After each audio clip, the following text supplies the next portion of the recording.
This podcast is intended for mature audiences.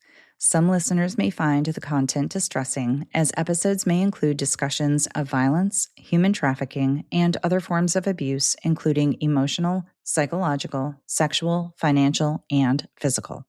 In many cases, names have been changed to protect those involved. Please note that the statements and opinions expressed by guests do not necessarily reflect my own. Hi, Warriors. Welcome to Beyond the Statistics, formerly 1 in 3. I'm your host, Ingrid. What happens when someone asks for help and no one truly listens? In this episode, I'm joined by Ray Floyd, author of the memoir, No One Is Listening. Ray shares his experience as a survivor of domestic violence, reflecting on the red flags he now recognizes, the lasting hypervigilance that followed the abuse, and the difficult journey of healing. We also explore the many moments when someone could have listened and how those missed opportunities can change the course of a person's life. Ray's story challenges long-held assumptions about domestic violence and reminds us that abuse does not discriminate, and neither should our willingness to listen. This is Ray's story. Hi, Ray. Welcome to Beyond the Statistics. I am so happy to have you here. How are you doing? Well, thanks for having me. I appreciate it. Okay, so could you share just a little bit about yourself so listeners can get to know you a bit? Where do we start? I'm your average Midwestern knucklehead. You know, I grew up in the Midwest. I grew up on, meat and potatoes, and see your grandparents a couple times a year if they didn't live close to you. I had really great family. I got 2 older sisters and an older brother. I was the baby of the family because, of course, I was the brat. Later on in life, my dad called me the mouth of the family. I said, I'm going to take that as a compliment. I think that's always the youngest, isn't it? The mouth. I had a good childhood growing up. My parents weren't, they weren't like heavy drinkers, knocking each other out and all that stuff. And they stayed together till they died in their 80s. They got married young and stayed forever. And really, I had the Norman Rockwell type childhood. There weren't police kicking our doors down and dragging our parents off. And I know so many people like that. I look back and think I was, really fortunate. I feel bad for some of the stupid stuff I did as a kid and a older teenager and a young adult, because my folks did not raise me to do the things I did, but I managed to get through them, and I'm still standing, and things are good. So I spent time in a manufacturing environment, if you will. It was kind of what you did in the area, and I spent time working in factories and ended up being assistant production manager, general manager, president of a company a couple times. I finally found myself that I really don't like I don't sit still real well. So traveling was good for me. It gets me out. It's a dynamic position, and it gets you out into the world, and every day is different. And I like that. I did a paramedic thing for a while, and that was just a part-time basis. Did that for 7 years, and if you like adrenaline, that's a good thing to do. Yeah. Yeah, other than that, I'm just kind of your average guy. I'm in my 60s now and wrote a book. Yeah, average guy with not such an average story, more common than people realize, I think. Yeah. But yeah, it's quite a story. And you did write a book called No One Is Listening. I did.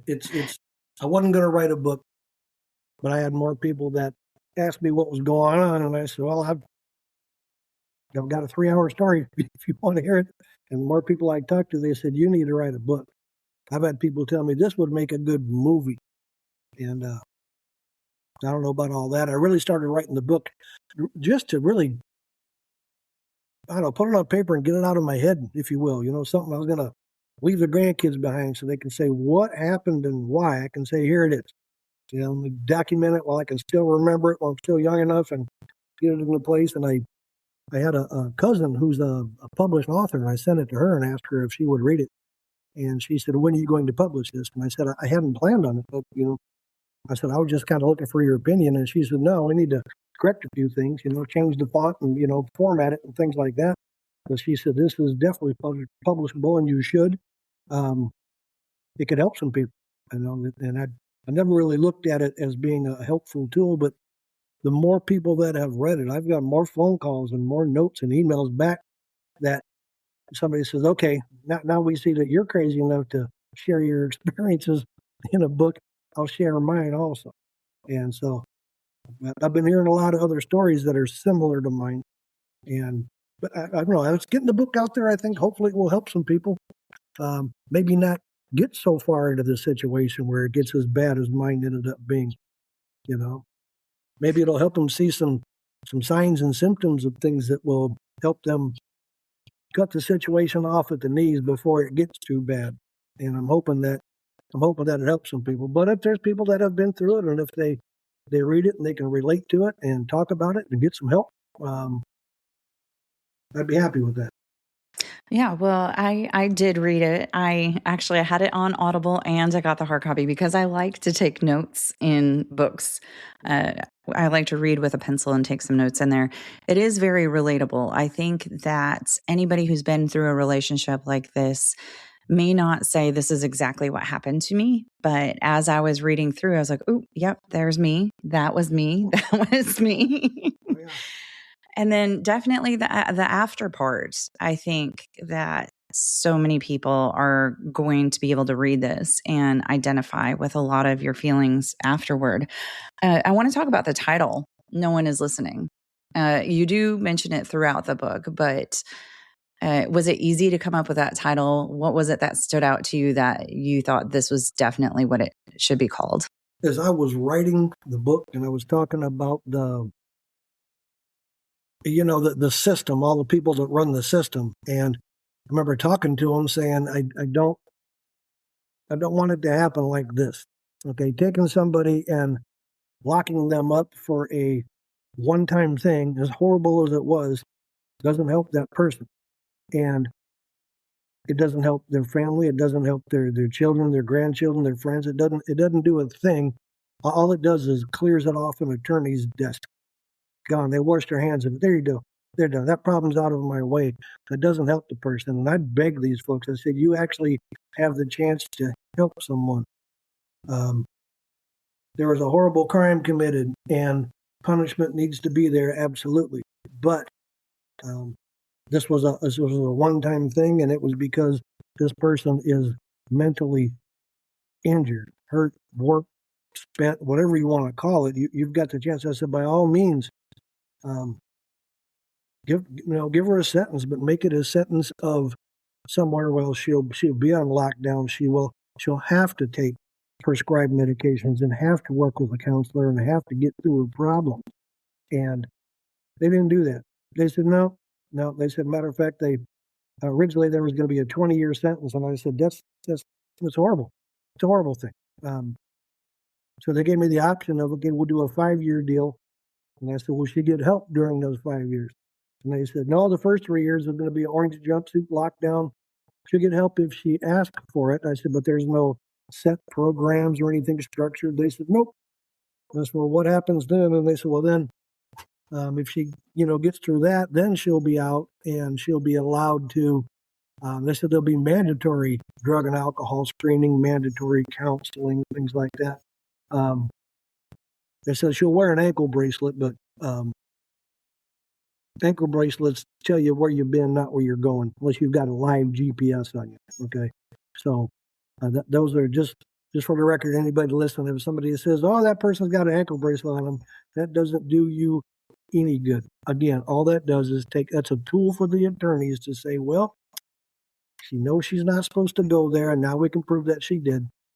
So nobody's picking up the telephone to call you to say she's headed your direction. You better be prepared.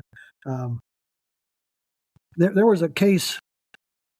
I'm trying to remember the name of it. It was in Mishawaka, Indiana, over by South Bend. There was a guy that was sentenced to 8 years in prison for constantly beating his wife. Some of the neighbors finally turned him in, and the state, put him in there, said put him in jail. And in the middle of it, they gave him an 8-hour furlough. Didn't tell anybody. They just let him out for 8 hours, which gave him enough time to go get his shotgun from a friend to go over and beat her with his shotgun and beat her with the inch of her life. And he finally had her on the ground. He finally stomped on her head and killed her. And the family said, why wasn't anything said? Why wasn't anybody told? She could have disappeared for 8 hours. She could have got out of town, But so they changed rules on furloughs and things from that case. And I tried to, bring that to life, that there needs to be a notification process in here, because in this particular situation, she's not only messing with me, she was messing with a lot of people I worked with friends, with family. I was getting a lot of phone calls and a lot of text messages, and people were nervous about her, getting out. And what do we do? There was a system where she was originally locked up called Vine, and Vine service, you can sign up for that. And when they moved her from one location to another, I did get a text message, things like that. Well, she moved out of state. They've released her now, and she's moved out of state. So I contacted the state and asked, how do I get notifications? And they said, no, we don't do that here. So she's out. She's living probably about 25 minutes from my daughter right now. So I just bought my daughter a security system for her birthday back in June, to put cameras all around her house, and they're all microphoned up, the front door, back door, all four corners, and goes to everybody's telephone. And I'm thinking it's really sad that they got to live like that, but there'll be no notification if she gets out on a, if they allow her to do work release so she can go work or whatever. If she just doesn't come home some night, nobody's going to know. There'll be no notification, no call, no nothing. Your question was, how did I name the book? And as I was writing the book, I just thought to myself, I typed the line. I went through this thing and I just typed the line, no one is listening. And I kept writing, and a few chapters later, it hit me again. I said, no one is listening. And I said, well, there's the title. Nope, no one's listening.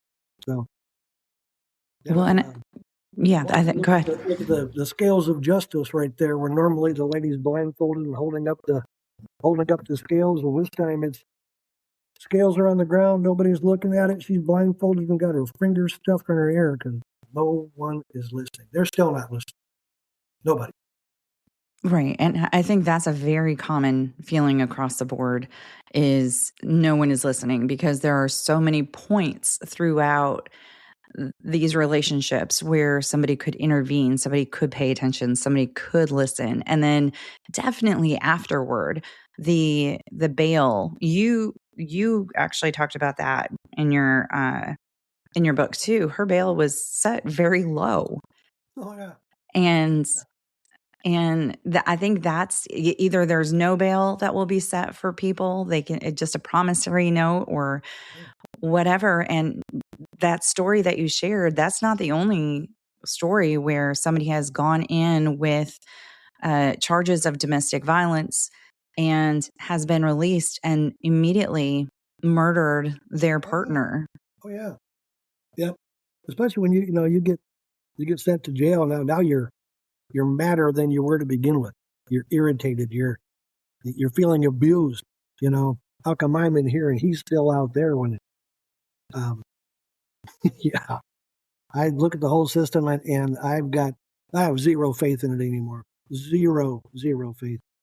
I called and called and called. They were going to let her out on a Sunday, and I got a notification. Finally, I think after I went back to the website, and it asked me to log in again, and I kept looking at it, went back to my phone, and finally, a couple hours after she had been released, I got a notification. Oh, she's been released. Well, thanks for letting me know. But I called and I said, it was a 16-hour road trip to go from where they let her out to where she was supposed to go, and they gave her 5.5 days to get there before she had to check in. So I called one state, and they said, well, we don't know till she gets here. I called the other state, and they said, well, she's released. And I said, can you tell me where she's at this moment? Can you tell me where she is? No one could. I said, so what makes you think that You locked her up for 3 years. You've irritated the hell out of her that she's going to get out and wreak havoc all around the state and still have plenty of time to get up and do that. How do you know? And nobody could give me an answer. Yeah, nobody. They just couldn't. They couldn't do a thing. So I just shook my head and realized that, well, okay. I put in my book that you're on your own, unless you live with a police officer. All right, you're on your own. The cop is not going to be there to help you, and it's not that they don't want to. There's one cop for every 20,000 people or something. I mean, they're spread so thin. The odds of them being there to stop something horrible from happening to you is very grim to none. And it's a false sense of security when people say, "Well, just call the police. Just if something happens, just call the police." And it doesn't work that way. You can call, they'll get there. Hopefully they got somebody close by, and hopefully they can stop whatever happening or catch the bad person in the act. But I don't know. I had very little faith to begin with, but I always grew up with the understanding that I'm an okay guy. I'm not perfect. I've made my fair share of mistakes and things like that, but I try to be a good person, and bad things happen to bad people and good things happen to good people, and that's not true. That's not true. I've looked at people before that have been through situations like this, and I never understood it. I always thought, just suck it up, get over it, deal with it, handle it, move on. It's over. Turn the page. Until it happened to me. And I haven't been able to turn the page. I don't know how to get there. I've sat down with a couple therapists and talked, and both of them pretty much said, you seem to be doing all the right things. You're not drinking and drugging and trying to kill yourself and doing any of that. You're not eating too much or starving yourself. You're not doing anything horrible. You're maintaining your jobs. You're doing everything you're supposed to do, and just keep doing that.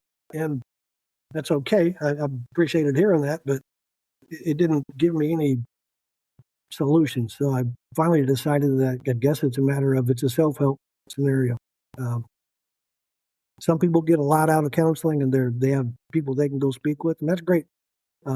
Didn't work. It didn't work for me. I didn't get any. Both of them seemed more concerned about what her diagnosis was. Why did she do that? What's wrong with her? And I said, well, I got a bunch of theories about that, but I'm not here to solve her problems right now. I'm here to try to work through mine, and I really didn't get any good help, if you will. So I turned to friends and family, and I wrote a book. Put it down on paper. See, get it out of your head. Yeah. Well, I think honestly, when you talk about those therapists, I think that's another example of no one is listening, because you were doing all the right things before you even went to go talk to them.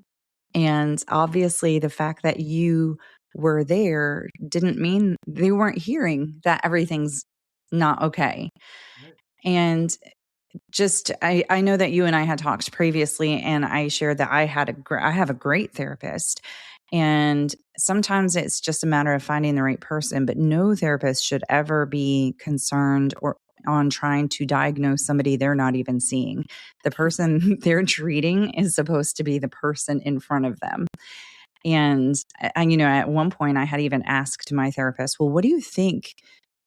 Is he like diagnosed with some sort of personality disorder? And she said, that's not what we're here for. Right. We're not here to figure him out. Right. So that's disheartening. It makes me wonder also if gender plays a role in the fact that the therapists were just so willing to say, well, you're doing all the right things. And instead of, I think women are expected to be more emotional and expected to, okay, we can dive deeper into the emotion aspect of things. Yeah. Yeah. Men don't speak a lot. They'll talk a lot, but they don't talk about anything important. They don't talk about anything personal. Men don't share their feelings very well. When something bad happens, we just bury them down inside of us until somebody just erupts them. They don't get it out. And writing the book was kind of therapeutic. It was good to get it out of there. It was rough because you got to relive it. You got to relive the book. A friend of mine was the guy who actually did the audio files for me. And he got out, I'd known him since high school, and he got out and he does commercials and cartoons and all kinds of stuff, but he's never done a full book. And he got going and he called me a couple of times and he said, I got to tell you, he said, I've had to stop a few times. He said, I can't stop crying. I can't get the sentences out. I had to remind him, I said, this is my nightmare, not yours. I said, I appreciate you getting deep into it. But it took him a while to get through the book. But he also opened up and shared some things with me too after he read the book, about himself personally, which I thought that was great. And he was one of the first guys to really call me back and have conversations about it.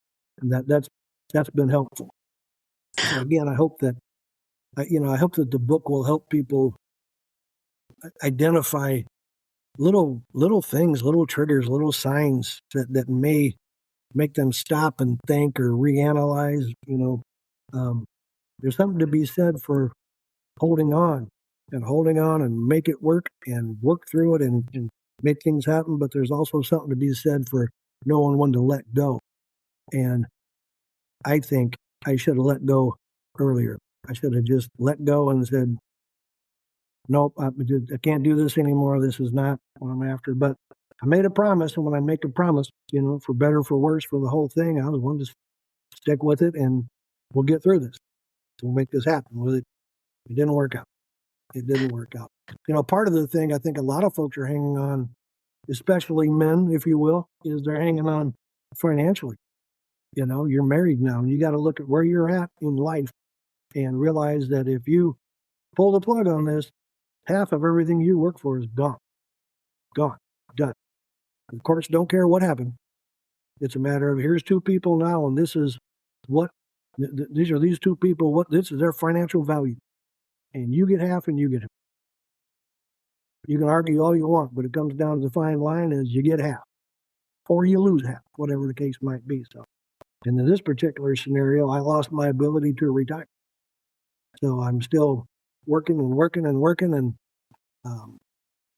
really don't see any end in sight, to be honest with you. Yeah, it's so there's there are so many things that I want to make sure that we talk about, but we're kind of going backwards, but I actually like how we're doing this. So let's go backwards. You mentioned that you're hoping that people will read this book and maybe see some of the signs. What were some of the signs now that you can look back at them, knowing what this escalated to be? What were some of the signs that you wish you would have noticed?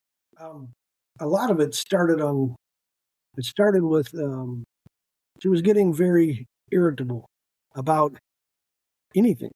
It wasn't one particular subject or topic or anything. Is everything and everybody started irritating her. And tried to take a deep breath, and re-explain something. Maybe I said it this way. No, that's not what has to make me. I'm sorry that it was interpreted the way. Maybe I didn't put it out there correctly. Let me try to state this a different way and a different meaning or whatever the case might be. And even that didn't work. If you can't get your point across about anything, that's a big sign. That's a big sign. This person is done with you and anything you got to say, or they're just refusing to believe anything anyone says to them. That's a big sign. The person's inability to hold down a job. Her situation, she was in the medical field under a high pressure job for a while, and I finally said, "Go do something else.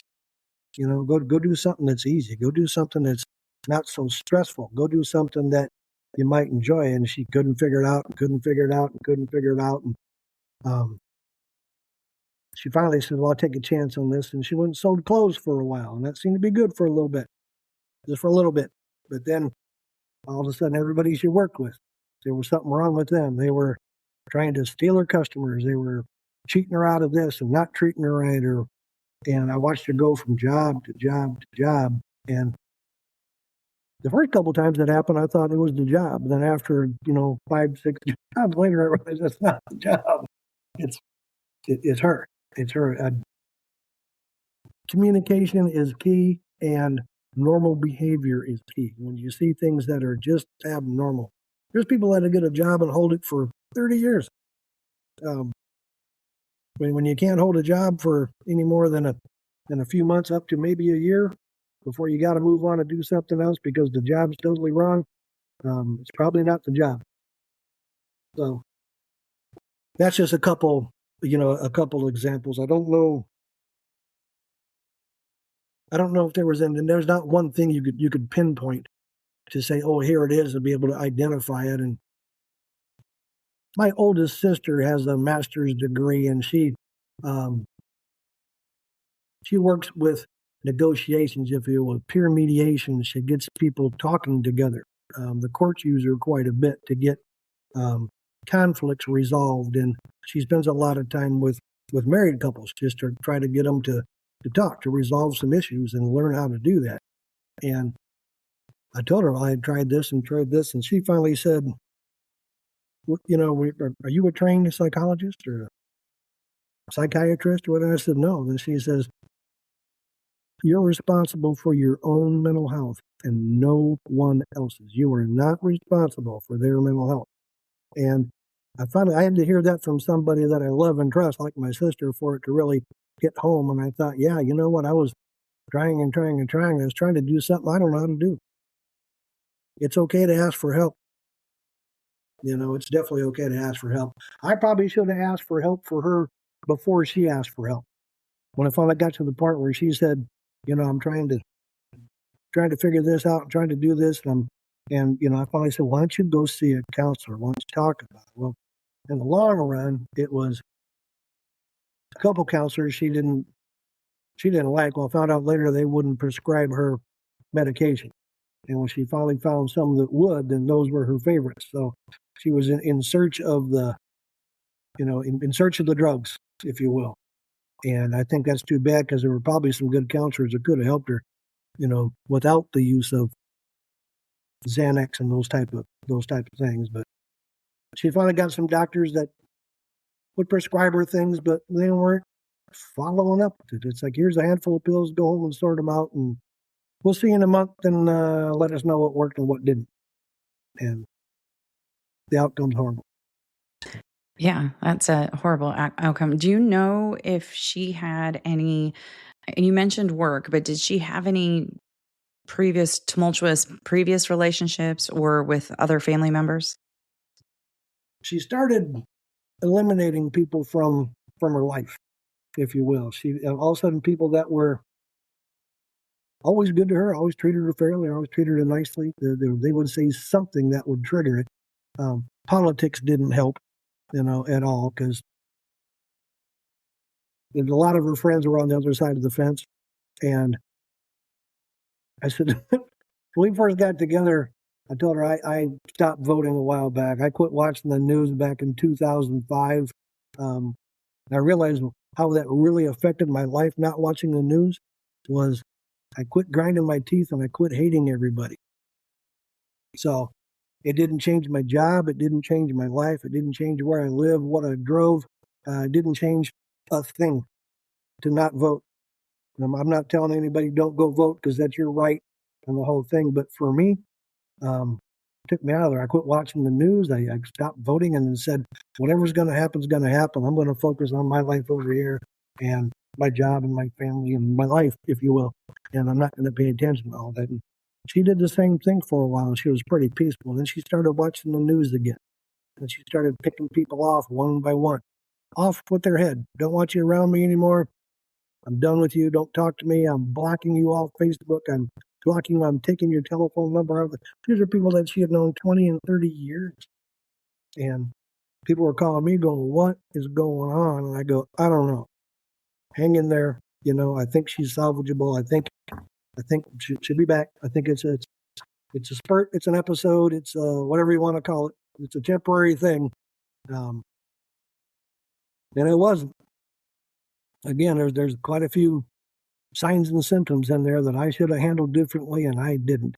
I just kept trying to work through it with her and try to help her find the right doctors to work through it, and it didn't work. It didn't work. I told one lady after it happened, before she was actually sent to prison, what I was trying to do, and she said, "I think you're doing it wrong." And I said, "Well, why is that?"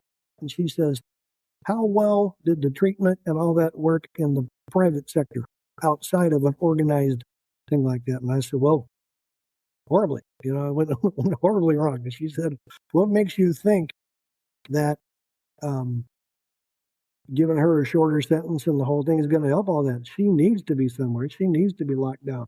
She needs to be forced to get better, if you will." She said, "A lot of folks are like that. You gotta push them over the edge. They can't just want it. They need to want it, but she needs to be in a situation." And she told me, "I think you're doing this wrong." And I was so deep into it already that the train was already rolling down the tracks. It was too late to change directions, if you will, and go back and try to get well, the courts finally told me that, no, we're not going to do that. That's not going to happen. These are your only options. Either she's going to get a reduced sentence, and this is what's going to happen to 3 years and then 2 years afterwards, or it's back to the 20 years.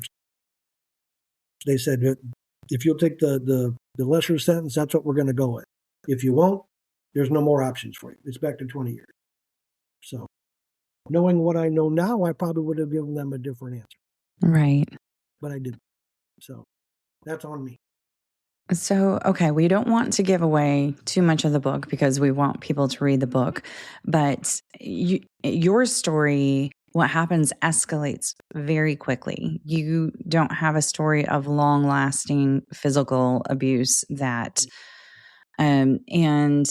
that I want people to understand that can happen. It's not always somebody who is getting beat every day and then just one day it goes too far. I just had a conversation with someone that she was saying, I want to believe 1 out of 5, and I might have this statistic wrong, but 1 out of 5 domestic violence homicides, that was the first time that there was anything physical that happened, and it ended up in a homicide. Yeah. This, again, I don't want to give the book away. Very few and far between. We had a 13-year run of living under the same roof. We were married for 10 years and lived together for 3 years. I tell people the first 9 years were great. It was a lot of fun. It was great. And then it started just getting strange. It didn't get physical. Towards the end, it started getting a little more physical. Got a drink thrown on my face one time. And that's, how do you react to that? If a man would have done that to me, we'd have been scrapping, but Right. You can't. You step back, you get a towel, you dry your face off, you get around it, get through it, get done with it. But yeah, it went very, very quickly, very, very quickly from zero to here it is. Caught me off guard. Got me way off guard.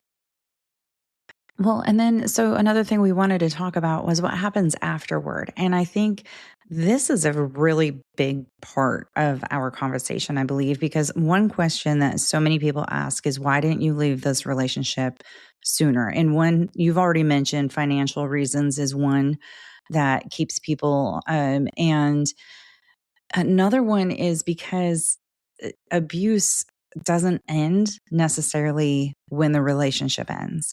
And when you're able to put some thought process into leaving and escaping safely and making sure everything is stable, that's great. Sometimes people don't necessarily have a choice. It's just something abruptly happens and the relationship's over. But that doesn't mean the fear isn't over. And you already mentioned she went to prison and you didn't know where she was when she got out. I don't know where she's at right now. Not a clue. Not a clue. The system has said, well, we've done what we said we were going to do. And I started, the day they let her out, I started jotting my notes down, okay, about what was happening. And I've got about 8 rough chapters right now. And I don't know what I'm going to do with them. I'm just dropping notes down so I can try to keep all this straight. But I said I watched a commercial. It was a drug commercial, and the guy says it's time to get busy living. And I got thinking, yeah, that's right. This has been about a 4-year process for me right now, and I found myself lurking around corners and peeking out of the blinds and being careful and trying to stay off the main roadways, if you will, and stay off the internet. And I'm not going to do that anymore. All right, I'm tired of it. I'm tired. It's time to. I've come to the conclusion that whatever's going to happen is going to happen, and I don't know. I don't know what's going to happen, but whatever it is going to happen. And I'm more worried about folks around me than I am myself right now. I'm worried about my children. I'm worried about people I work with. I don't know what's going to happen on the other side of this. And again, with zero cooperation from the authorities as far as can we at least know where she's at? I don't know what else to do at this point. I really don't. And that is such a real, I mean, it's real, you're living it, but it's such a real fear for so many people because you have to think about getting together for family events, holidays, birthdays, graduations, things like that. Yep. She might find you. Oh, yeah, absolutely. Absolutely. Yeah. She is back up by my hometown where my kids live now and all that. And I've already had discussions about Thanksgiving and Christmas and things about trying to get home this year and what to do and how to do it and should I do it and shouldn't I do it. I think you got to get yourself to the point where are you going to control your own destiny and control your own life, or are you going to let somebody else continue to keep jabbing at you, to keep you living in doubt and living in fear and things like that? And I think I'm done with that. My dad was big into dream therapy. Elizabeth Kubler-Ross was a friend of his, and she was one of the first ones to talk about the 5 stages of grief. And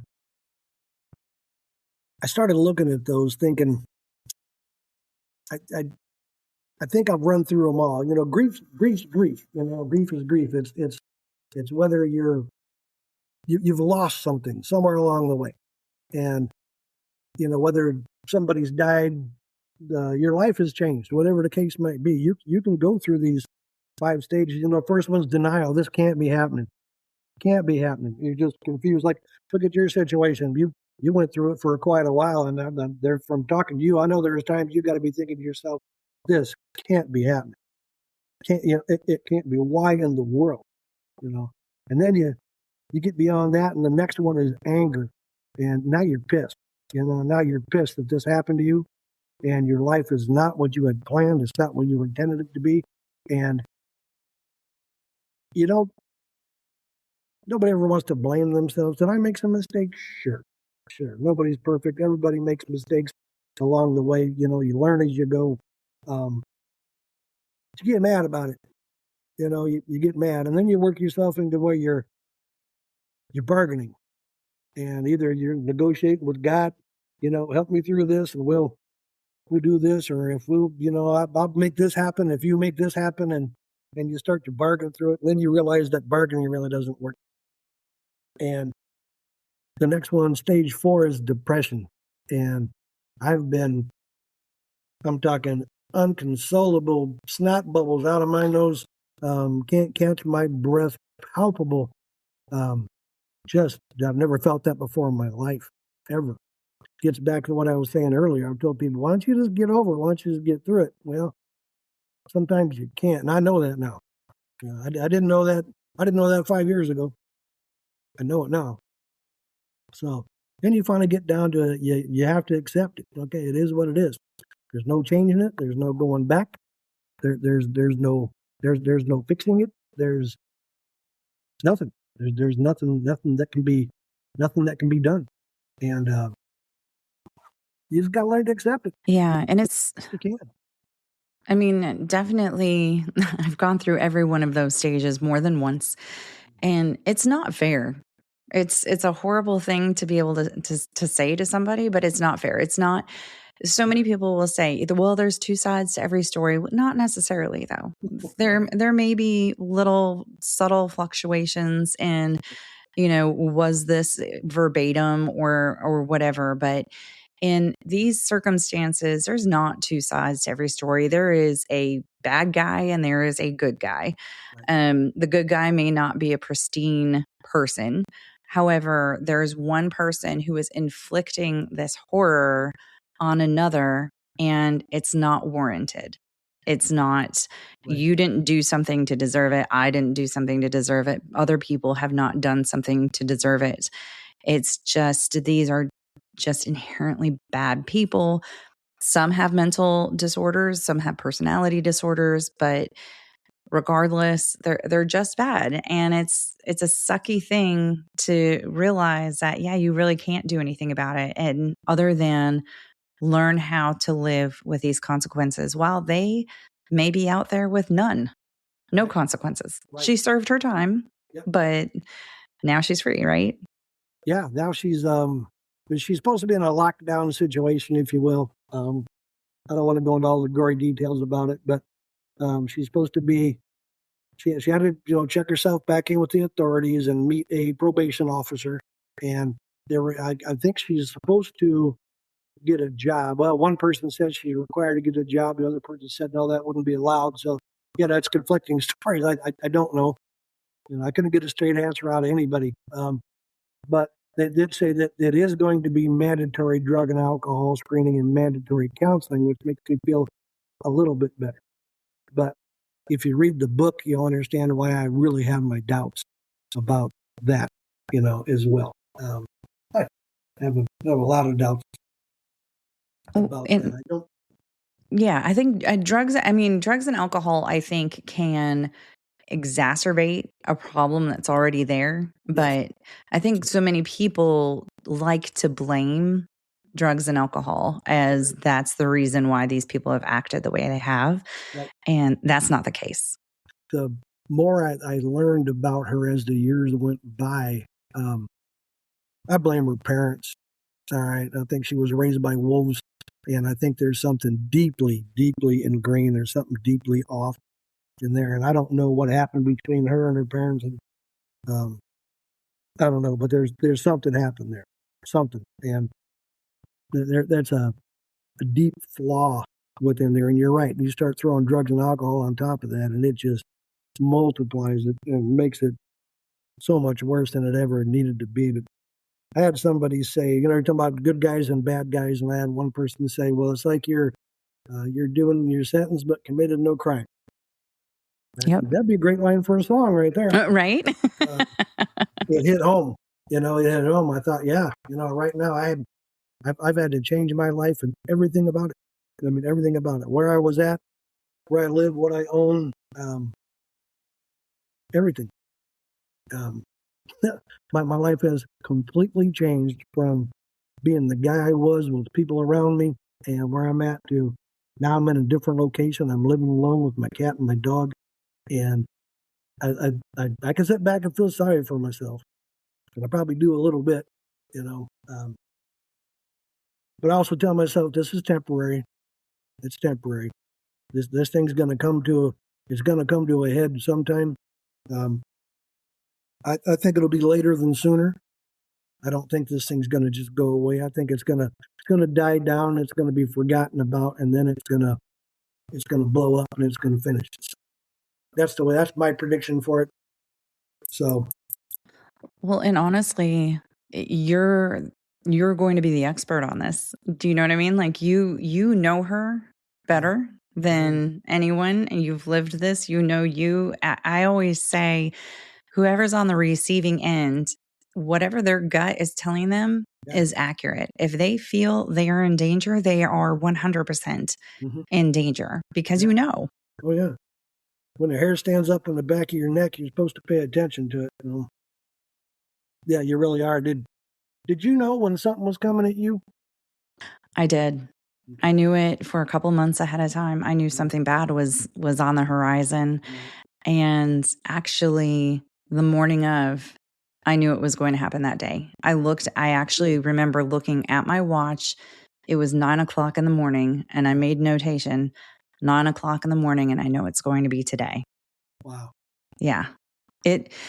Now it changed a little bit. So like the course of the day changed a little to where I thought, oh, maybe I was wrong. Maybe it's not going to be today after all. Mm-hmm. But it came back. It came back later in the night, and I was 100% accurate. And I think that probably the majority of us, if you are truly honest with yourself and go back and think about it, I think most of us would be able to say there was a feeling. Yeah. Yeah.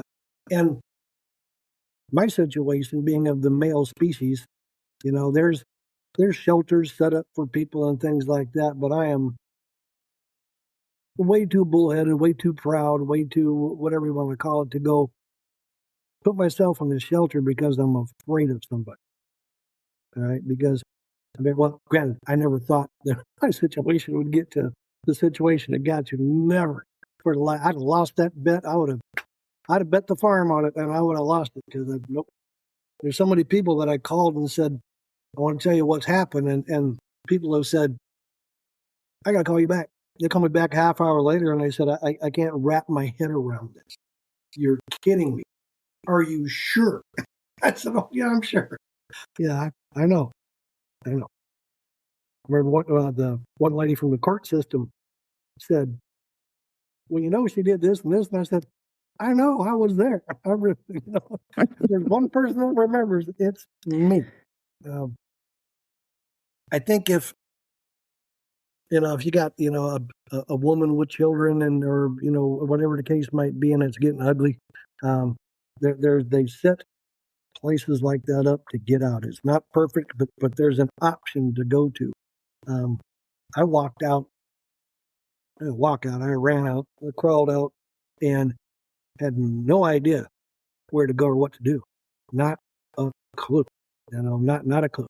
And then you're trying to talk yourself through this thing and trying to analyze what's just happened and how do you make this better?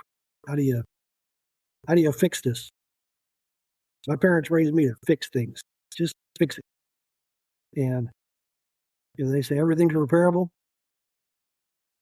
Watched my dad rewire a toaster one time because we didn't have much money. And he got some wire out, took it apart, and I thought, well, I guess you can fix everything, can't you? So, but I think when people are spent, when they're to the end, I don't know that there's a good fix. I don't think there's a common fix. Everybody's different, of course, and everybody's got to, be mended differently. But I don't have a lot of hope for her. I really don't, which is sad for me to say. I read a book called Why Does He Do That by Lundy Bancroft, and he studied men, male abusers, and he would have them in groups, kind of like a support group sort of, but it was a group. I think he was trying to help them. But at the same time, he was studying them to try to figure out if there's a commonality amongst them. And there is. And he said there is such a small percentage. I almost got the impression that he was reluctant to even say that anybody could be rehabilitated. I don't know what the right term is for that, but I think that you can't say never. So I think he was saying that there's a very, very, very small percentage of people who are like this that actually are treatable. Now, again, if you have a mental health diagnosis like schizophrenia or something like that, there are medications that can help, and that might be something different. But I think in your case, that doesn't sound like it to me. In my case, it doesn't sound like it to me. It's a scary, eerie feeling.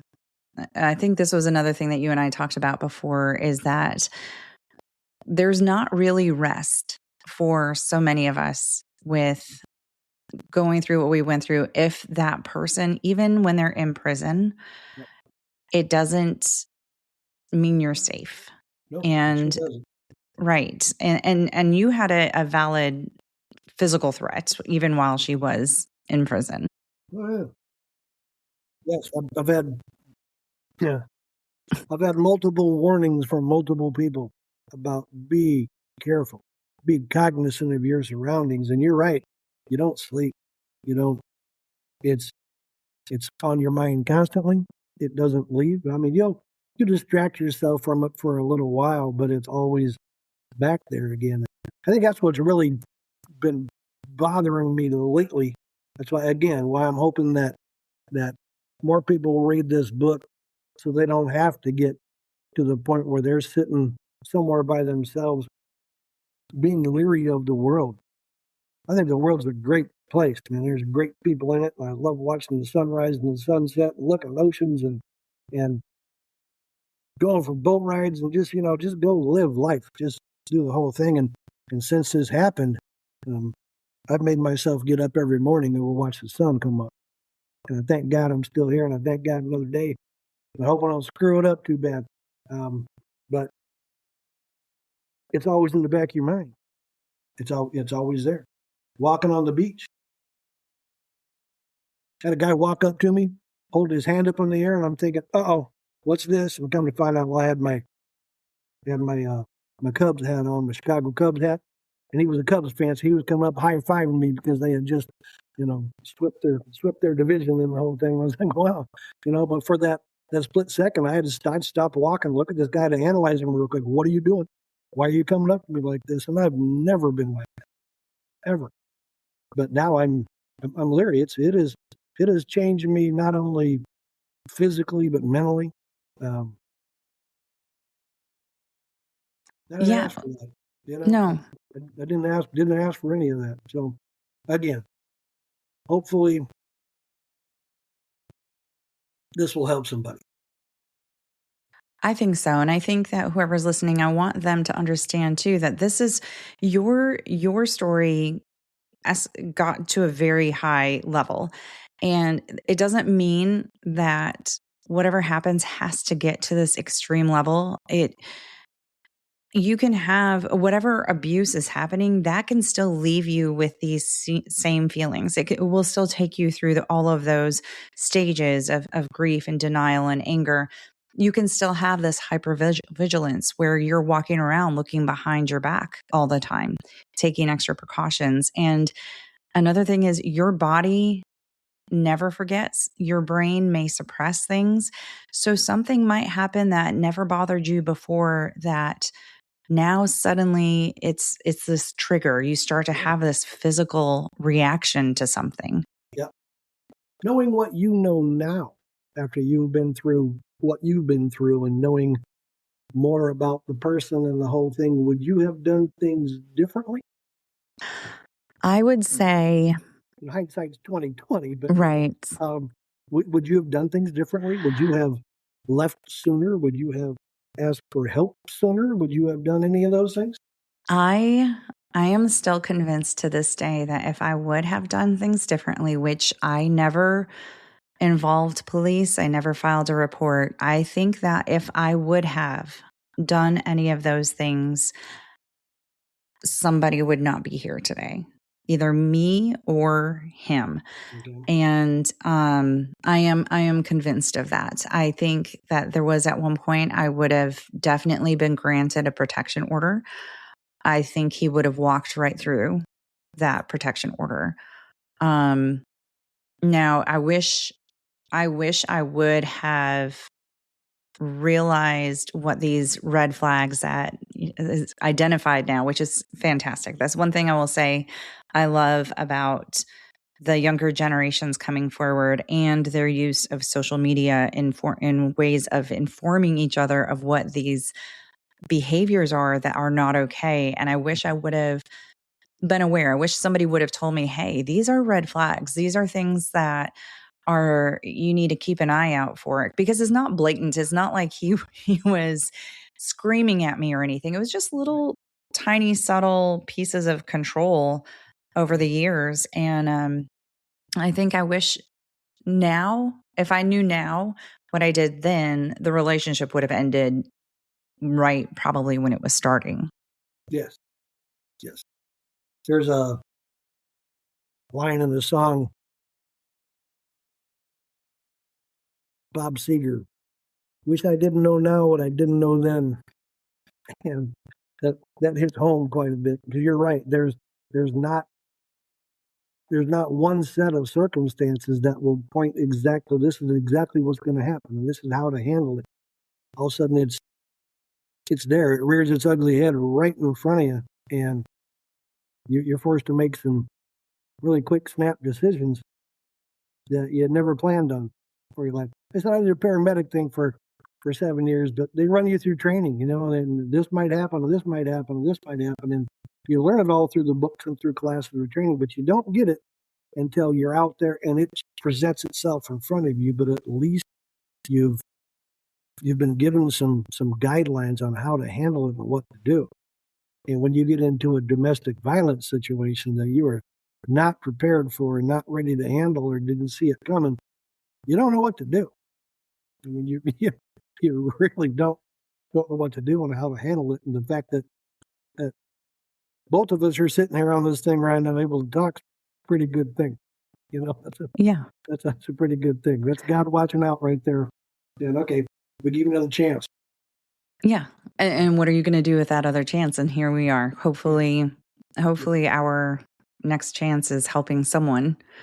But it's, you might have something abrupt happen where you're like, oh my God, I need to get out now. Or it may be where you're so far gone because they destroy who you were. Yeah. You're not the same person at the end of that relationship as you were at the beginning. Yeah. And you may lack the confidence, you might have lost actually friends and family over time because of the relationship. Yep, absolutely. I get folks that check in on me from time to time. It's more of it's humorous to them now. Let's call to see if you're still alive and kicking. Yeah, I'm still here. Still plugging away. But that question, what do you do with yourself after that? When technically, I shouldn't be here.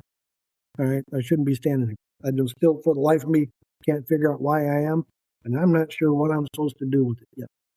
My grandfather was a pastor. My father was a pastor. My cousin's a pastor.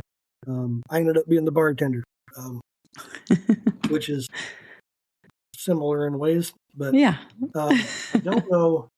I don't know what I'm supposed to do with things. I moved to a new area. I've sold everything I had, and I've moved, and I've met like 3 guys here so far. I was trying to find somebody I can go sit down and have a beer with, go out to dinner with, something.